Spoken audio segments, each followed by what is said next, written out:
to help lead the fight against the TPP.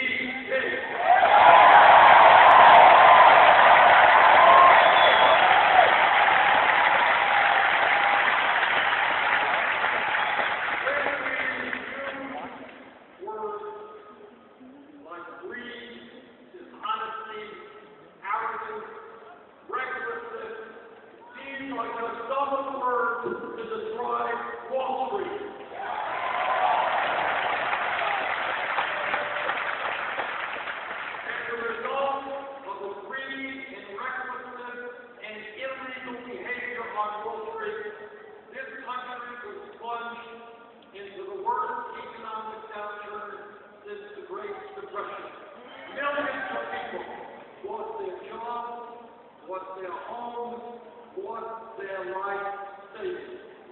I find it interesting that a kid who smokes marijuana can get an arrest record, but the CEOs who help destroy the economy get away.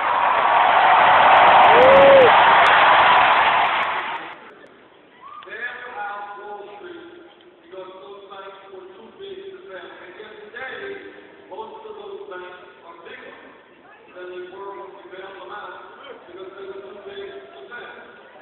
We need a financial system which provides affordable loans to small and medium-sized businesses to help us create jobs. Huge profits for a handful of people.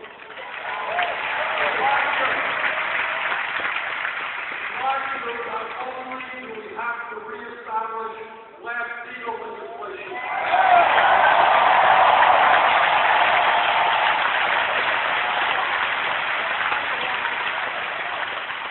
but more importantly, we have to understand that if a bank is too big to fail, it is too big to exist.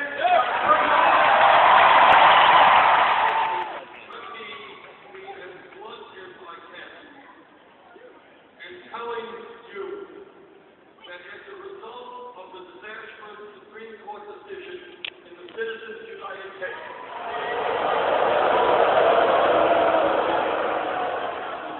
the American political system has been totally corrupted, and the foundations of American democracy are being undermined.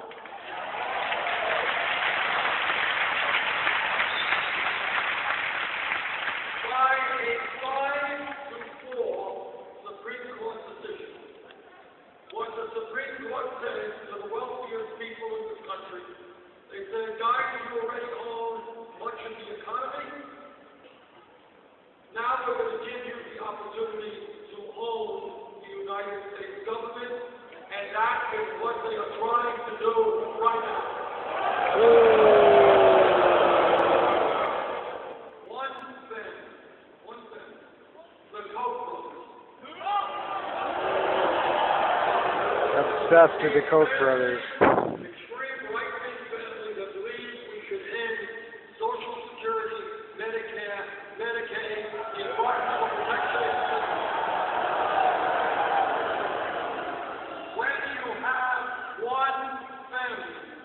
Spending more money in this election cycle than either the Democrats or the Republicans.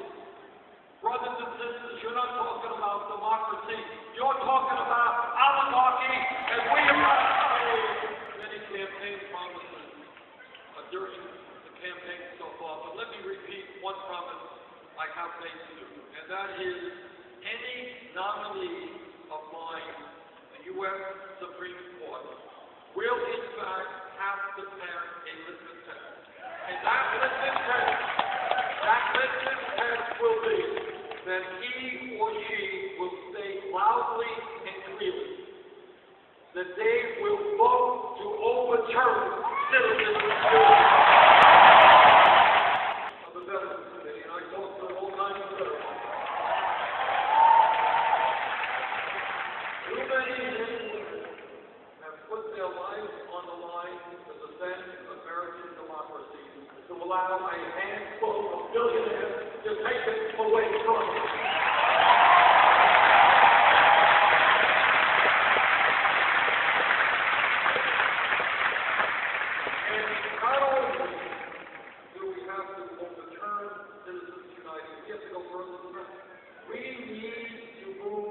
public funding election.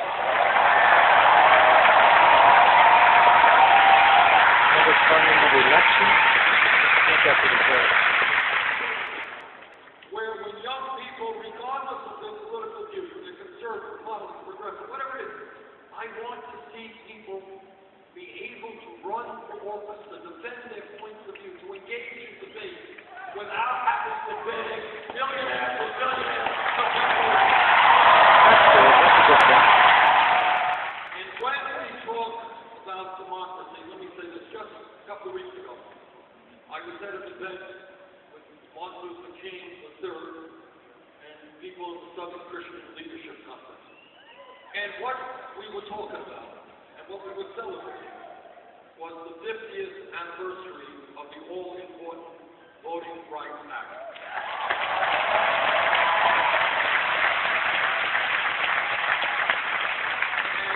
And that act was grew out of the struggles of millions of people for so many years.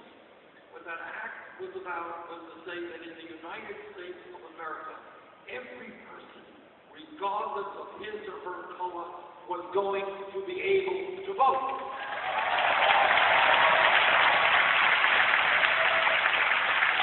But as many of you know, 2 years ago, Supreme Court gutted a major provision of the Voting Rights Act.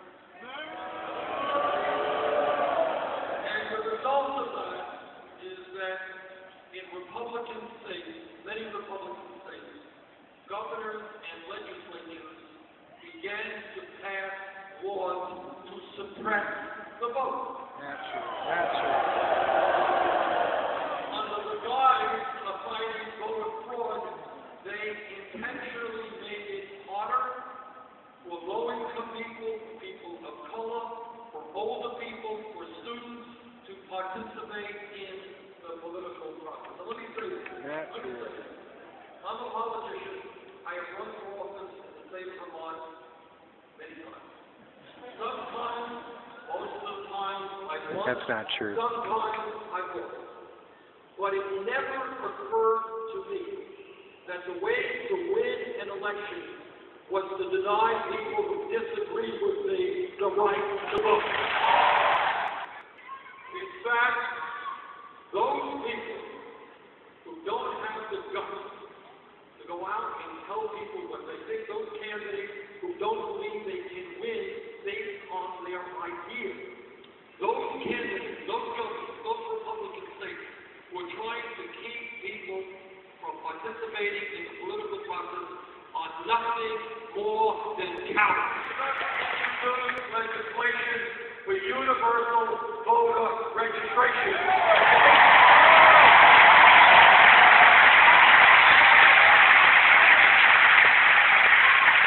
If you're 18 years of age in this country, you should be registered to vote and on the country.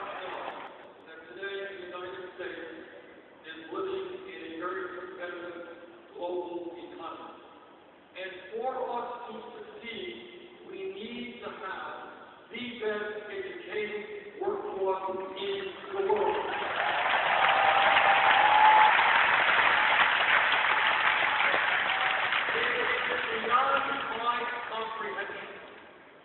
How today we have a situation where hundreds of thousands of bright, qualified young people who are studying hard, people with a burning desire to go to college, but they can't go to college because their families lack the money. That's wrong. And it is a terrible idea for the future of our economy. And that is why I have introduced legislation and will make happen as president. They really did a Mickey Mouse job outside here. We have to walk all the way around and get back out.